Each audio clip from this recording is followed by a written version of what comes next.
Good morning, students. Welcome to the Anshi tutorial classes. This is an online classes which is started by me, and this classes is start for both Hindi as well as English medium students. So for Hindi medium students, I am starting this because some students are saying, "Ma'am, I can't understand." So you tell in Hindi also. So both the mediums can easily understood by my lecture. So I'll start. तो उन सभी छात्रों से मैं बताना चाहूँगी कि मैंने ये लेक्चर हिंदी और अंग्रेज़ी माध्यम दोनों स्टूडेंट्स के लिए ये स्टार्ट किया है। तो हिंदी के छात्रों के लिए मैं जो टॉपिक शुरू करने वाली हूँ वो है पोषण प्रणाली। ओके, पोषण प्रणाली ये एक बहुत ही इम्पॉर्टेंट टॉपिक है क्लास 7th और क्लास 10th के लिए, पोषक प्रणाली। तो हम अपनी दैनिक दिनचर्या में ये देखते हैं कि हम बहुत सारे काम करते हैं, हम खाते हैं, खेलते हैं, अपना काम करते हैं, बहुत सारी चीज़ें करते हैं, तो यहाँ तक कि सोते भी हैं। तो हर चीज़ के लिए हमें ऊर्जा की आवश्यकता होती है ना। हम जो भी कार्य करते हैं हमें उसके लिए ऊर्जा की आवश्यकता होती है, और यह ऊर्जा हमको कहाँ से प्राप्त हुई है? ऊर्जा हमको भोजन के द्वारा प्राप्त होती है।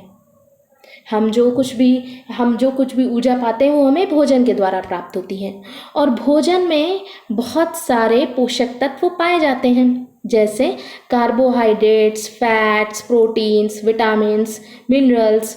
ओके, तो बहुत सारे पोषक तत्व पाए जाते हैं जो हमारे शारीरिक विकास के लिए बहुत महत्वपूर्ण हैं।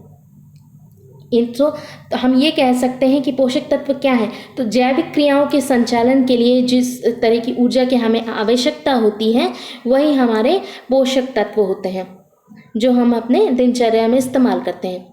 तो ये जो पोषक तत्व हैं ये दो भागों में डिवाइड होते हैं, दो भागों में विभाजित होते हैं। पहला आ जाता है आपका जैविक पदार्थ और दूसरा आ जाता है आपका अजैविक पदार्थ। ओके, जैविक मीन्स ऑर्गेनिक सब्सटेंसेस, तो जैविक पदार्थ और अजैविक पदार्थ। जैविक पदार्थ में आपका क्या आ जाता है? शर्करा, जिसे हम ग्लूकोज बोलते हैं, ग्लूकोज, फ्रुक्टोज और स्टार्च, ये सारे हमारे जो है जैविक पदार्थ में आते हैं। ठीक है, स्टार्च जो आप आलू में पाते हैं, उसको हिंदी में क्या बोलते हैं मैं थोड़ा सा ध्यान नहीं आ रहा, so you can consult your book. Next time मैं इस बात का ध्यान रखूँगी कि जो मैं हिंदी में लेक्चर बनाऊँ तो आपके जो साइंटिफिक टर्म्स है वो हिंदी में हों।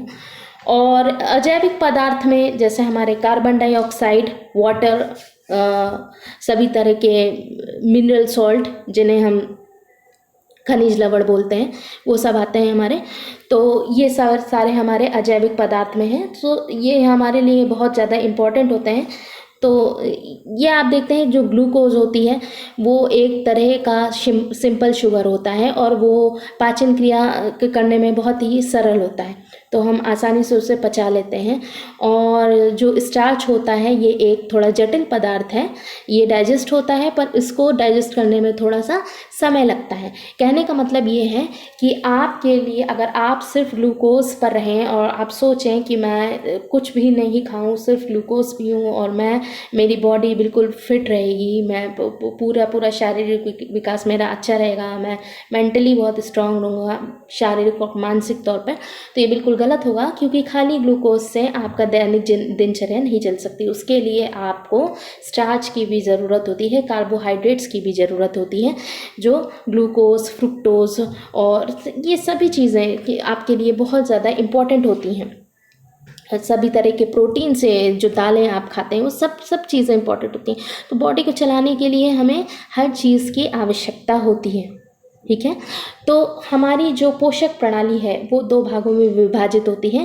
पहली होती है स्वपोषी और दूसरी होती है परपोषी। स्वपोषी और परपोषी। स्वपोषी में ऐसे जीव आते हैं जो अपना भोजन स्वयं बनाते हैं। स्वपोषी में ऐसे जीव आते हैं जो अपना भोजन स्वयं बनाते हैं, और परपोषी में ऐसे जीव आते हैं जो दूसरे जीवों पर डिपेंड होते हैं अपने खाद्य पदार्थ हेतु, जो दूसरे चीज़ों पर डिपेंड होते हैं। तो हमारा जो स्वपोषी है वह दो भागों में विभाजित होता है। पहला आता है प्रकाश संश्लेषण विधि, प्रकाश संश्लेषण विधि जिसे हम फोटोसिंथेसिस बोलते हैं, और दूसरा आता है रासायनिक संश्लेषण विधि जिसे